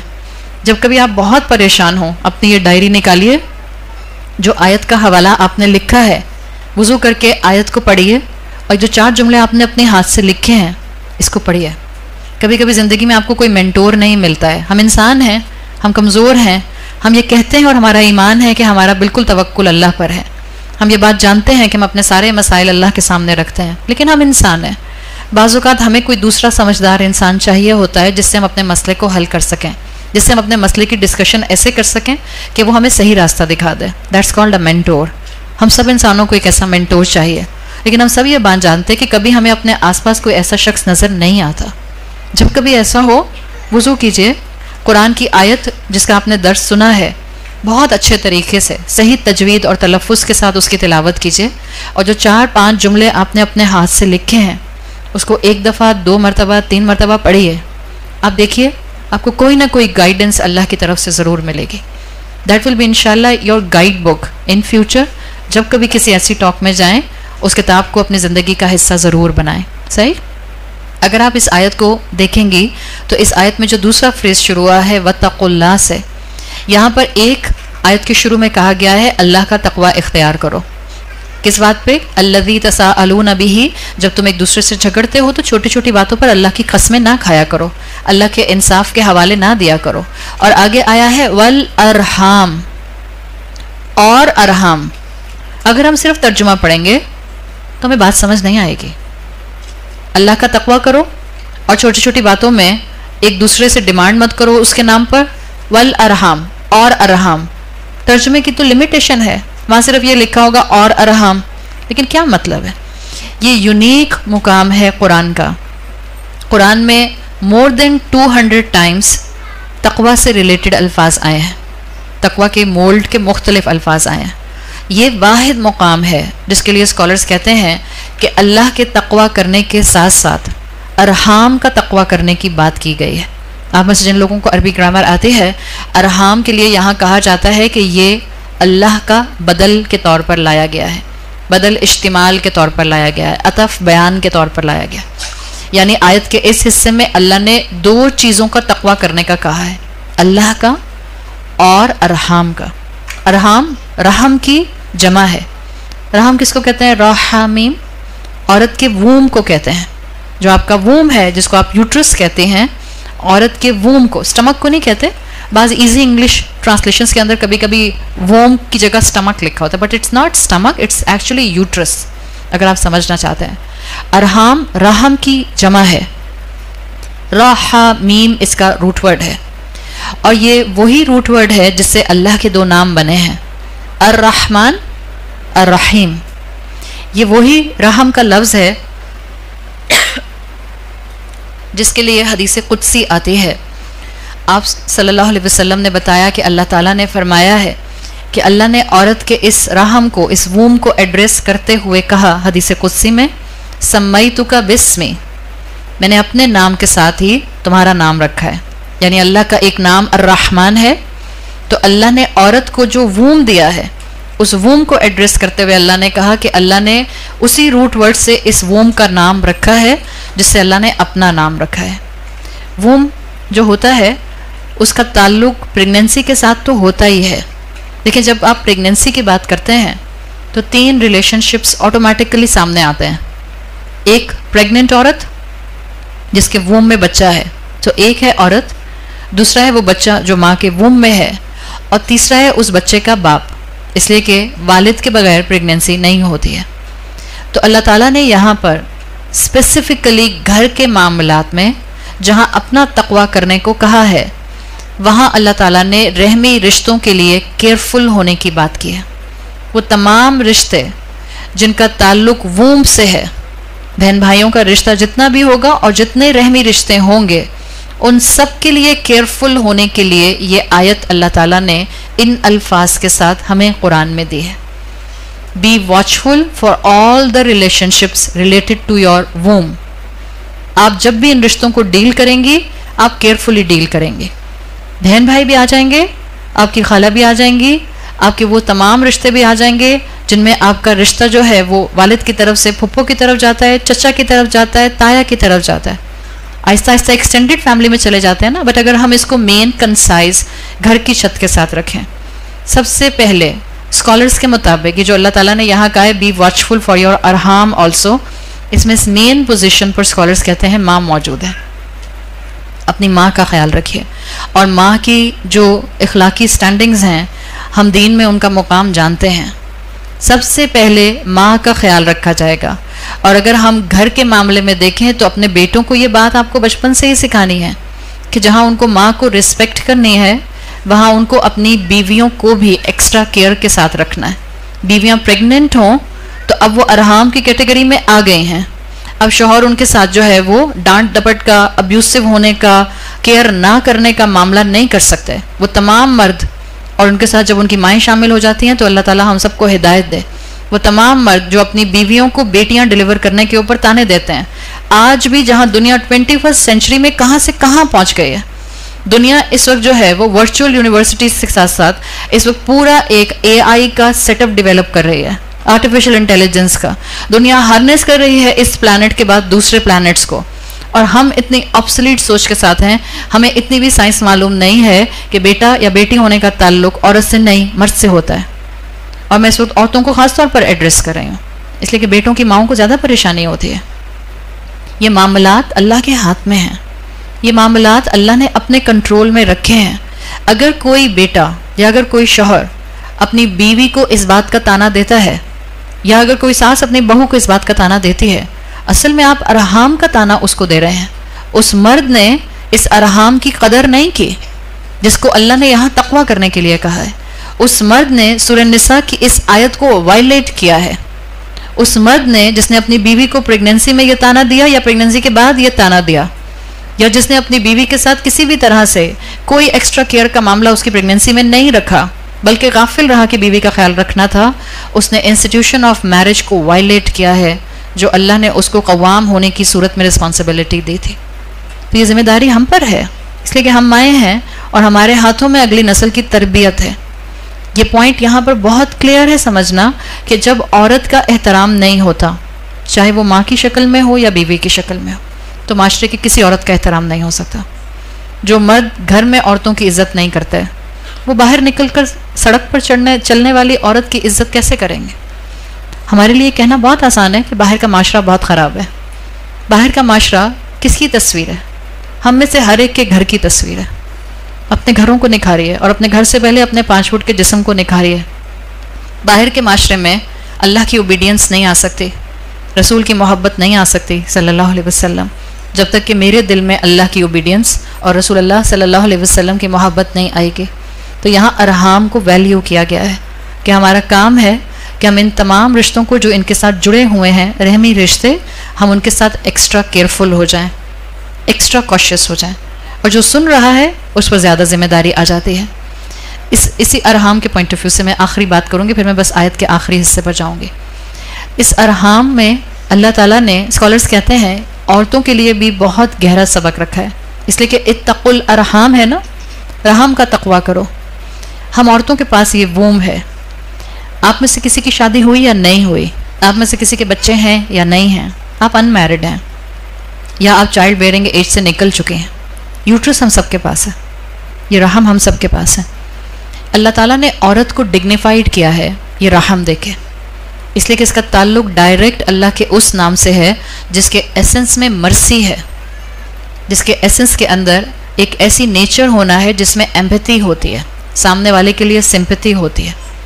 जिसके पास जितनी दौलत होती है उसको उतना केयरफुल होना होता है।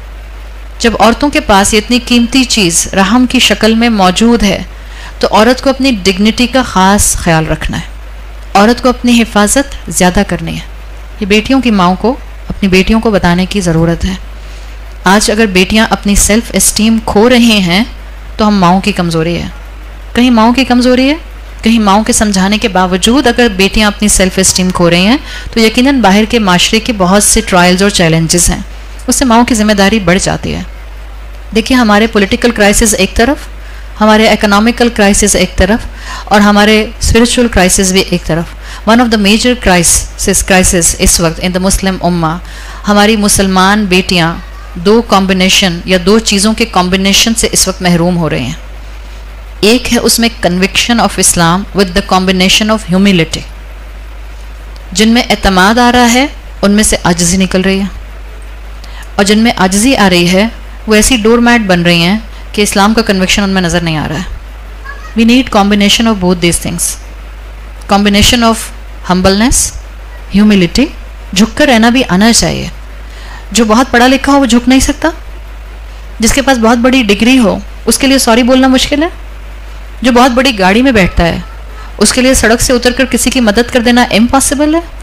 अगर ये माइंडसेट बन रहा है इसका मतलब है कि कॉम्बिनेशन नहीं है।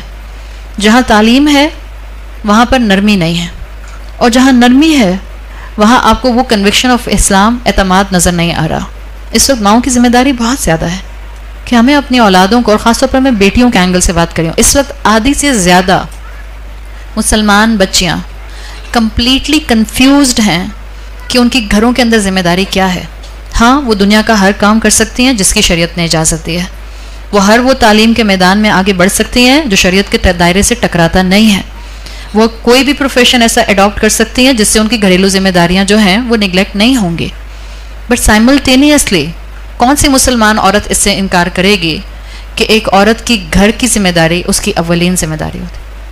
कोई इनकार नहीं करेगी। लेकिन हमारी बच्चियां इस वक्त कंफ्यूज्ड हैं।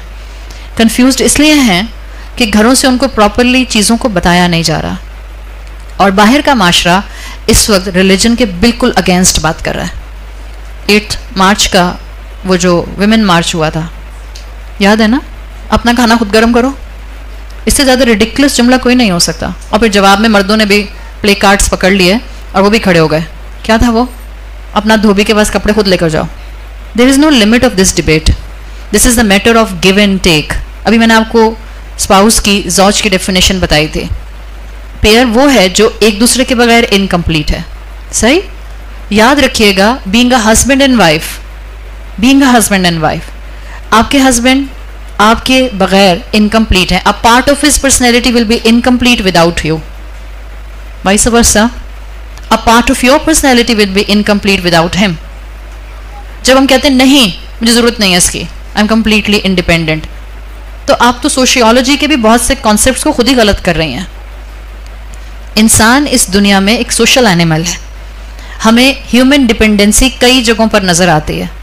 अगर आप अपने घर के रिश्ते को, अगर आप इस माशरे की फाउंडेशन को बचाना चाहते हैं, जिस माशरे की फाउंडेशन में एक रिलेशनशिप हस्बैंड वाइफ का है, तो प्लीज़ अपनी बेटियों को वो तालीम दीजिए जिसमें बैलेंस हो, conviction of Islam plus the balance of humility. और अपने बेटों को वो तालीम दीजिए जिससे उनको पता चले कि उन्होंने कवाम बनकर किस तरह से अपनी जिम्मेदारी निभानी है। उन पर ज़्यादा जिम्मेदारी है माफ़ करने की, उन पर ज़्यादा जिम्मेदारी है दरगुजर करने की, उन पर ज़्यादा जिम्मेदारी है कि अपनी अपनी बीवियों को ऐसा माहौल देने की जिसमें वो फ्लरिश कर सकें, ग्रूम कर सकें, और उनके बच्चों के लिए एक हेल्दी इन्वायरमेंट प्रोवाइड कर सकें। ये इस अरहाम के अंदर सारे सबक मौजूद हैं। हाँ, औरतों को एक ज़्यादा सबक इसमें दिया गया है। बीइंग अ औरत, मुझे अपनी प्रोटेक्शन ज़्यादा करनी है। बीइंग अ औरत, अल्लाह ने मेरे अंदर जो वूम रखा है, इट्स अ कीमती शय, मुझे इसकी हिफाजत करनी है, मुझे अपनी सेल्फ इस्टीम के साथ ज़िंदगी में आगे बढ़ना है, और ये मेरे लिए अल्लाह की तरफ से दिया हुआ ऑनर है। हाफिज़ातुल लिल गैब बिमा हफ़िज़ल्लाह, वो नेक औरतें जो अपने आप को प्रोटेक्ट करके रखती हैं, वो नेक औरतें जो अपनी डिग्निटी को और अपनी रिस्पेक्ट को डिस्टर्ब नहीं होने देती, इसलिए कि वो अल्लाह की हिफाजत में रहती हैं। ये आपका और मेरा माँ होने की हैसियत से फ़र्ज़ बनता है कि हम अपनी बच्चियों को इस तरह से ग्रूम करें कि वो अपनी रिस्पेक्ट और अपनी डिग्निटी को अपने इंस्टीट्यूशंस में, एजुकेशनल इंस्टीट्यूशंस में, या अपनी वर्क प्लेस पे, या अपने करियर में, या अपनी ज़िंदगी के मामलात में डिस्ट्रॉय ना कर लें। माओं की बहुत बड़ी जिम्मेदारी है। Give them the combination of confidence and Islam. आखिरी जुमला अल्लाह ताला ने इस आयत में फरमाया, इन्नल्लाह काना अलैकुम रक़ीबा, देखो अल्लाह तुम सबको बाकायदगी से देखने वाला है। इसका उर्दू ट्रांसलेशन, सिंपल ट्रांसलेशन यही मिलता है, लेकिन अगर आप रक़ीबन को देखें कि अल्लाह रक़ीब है, रक़बा कुरान में एक टर्म आती है फ़क्कु रक़बतिन, गर्दन छुड़ाना। रक़बा अरबी ज़ुबान में आता है, ये नेप ऑफ द नेक, गुद्दी को कहते हैं। जो अरब में चरवाहे होते थे, जब वो अपनी भेड़ों को चरवाने के लिए पास्चर्स में लेकर जाते थे, और अगर किसी क्लिफ पर उनकी भेड़ें चढ़ जाती थीं, तो आपको भेड़ों के बारे में पता है ना, बकरी हो या भेड़ हो, शीप हो, ज़्यादा अकल से नहीं सोचती है। अगर उसको क्लिफ से नीचे घास नज़र आएगी, क्या करेगी? वो नीचे चली जाएगी, मतलब छलांग लगा देगी घास खाने के लिए। ना सिर्फ एक छलांग लगाती है, बाकी भी पीछे पीछे चली जाती हैं। तो जब चरवाहा ये देखता है कि उसकी कोई एक भेड़ भी क्लिफ के एज पर जा रही है और वहाँ से गिर जाएगी घास को देखने के चक्कर में, तो वो उसको गर्दन से पकड़ के पीछे लेकर आता है। इसीलिए एंशिएंट अरबिक में चरवाहे को, शेपर्ड को रक़ीब कहा जाता था, इसलिए कि वो गर्दन से पकड़ के अथॉरिटी का साइन है इसके अंदर। अल्लाह का रक़ीब होना, इसमें अथॉरिटी है। अल्लाह का रक़ीब होना, जो आपकी गर्दन पकड़ लेगा पीछे से, अब आप पूरे उसके कंट्रोल में हैं। जैसे प्रिजनर्स को जब किसी भी सेल में बंद करते हैं, जेल में फेंकते हैं किसी क्रिमिनल को, यहीं से पकड़ते हैं ना पुलिस वाले, पीछे से गर्दन से, बिकॉज आपके पास पूरा कंट्रोल आ जाता है।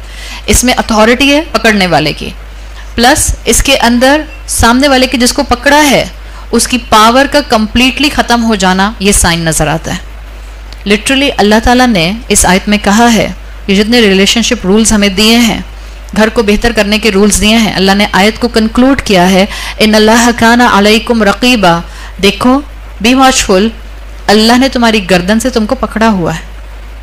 हमारा मसला ये है कि हम गलती करते हैं, गुनाह करते हैं, सॉरी भी नहीं बोलते, रियलाइजेशन हो जाती है तब भी ईगोइस्टिक होने की वजह से झुकते नहीं हैं, सिर्फ इसलिए कि हमारे लिए हमारी अना ज़्यादा होती है। और फिर जब अल्लाह की पकड़ नहीं आती तो हमें लगता है कि शायद अल्लाह ने इग्नोर कर दिया, या मैं हूँ इतनी अच्छी कि मुझे माफ़ कर दिया। अल्लाह मौका देता है पलटने का, अल्लाह मौका देता है सॉरी बोलने का, अल्लाह मौका देता है माफ़ी मांगने का। अदरवाइज़ अल्लाह का कंट्रोल हमारी गर्दनों पर इतना ही क्लोज है कि अल्लाह किसी वक्त भी चाहे तो हमारी गर्दनें ट्विस्ट कर सकता है। जब जब हम अल्लाह की नाफरमानी करें, जब जब हम अपने घरों के अंदर ब्लंडर्स करें, जब जब हम इल्म होने के बावजूद अपने आप को इस्लाम से अटैच करने से दूर रहें। इन्नल्लाह काना अलैकुम रक़ीबा, अल्लाह बहुत क्लोजली तुमको इस वक्त अथॉरिटी के साथ मैनेज करने वाला है। अल्लाह से हम दुआ करते हैं कि अल्लाह ताला हमारे लिए इस दीन की अंडरस्टैंडिंग को हासिल करना भी आसान बना दे और इसको अमल में लाना भी आसान बना दे। हम अल्लाह से दुआ करते हैं कि अल्लाह ताला हमें अपने घर में वाकई पीस मेकर बना दे, घरों को, हाउसेस को होम्स में कन्वर्ट करने वाला बना दे। अल्लाह हमें वो ताकत दें कि हमारे ख़ानदान में हमारे ज़रिए दीन की खूबसूरती और रसूलुल्लाह सल्लल्लाहु अलैहि वसल्लम के अखलाक की खूबसूरती फैले। अल्लाह हमें अपने वालिदैन के लिए और हमारी औलादों को हमारे लिए बेहतरीन सदका जारिया बनाए। अल्लाह हमारी औलादों को इस्लाम का ऐसा कन्विक्शन दे कि हमारी औलादों के ज़रिए इस उम्मत की अपलिफ्ट में कुछ हिस्सा हमारा भी डल जाए। सुब्हानक अल्लाहुम्मा व बिहम्दिका नशहदु अल्ला इलाहा इल्ला अंता नस्तगफिरुका व नतूबु इलैक। जज़ाकल्लाहु खैरन। अस्सलामु अलैकुम व रहमतुल्लाहि व बरकातुहू।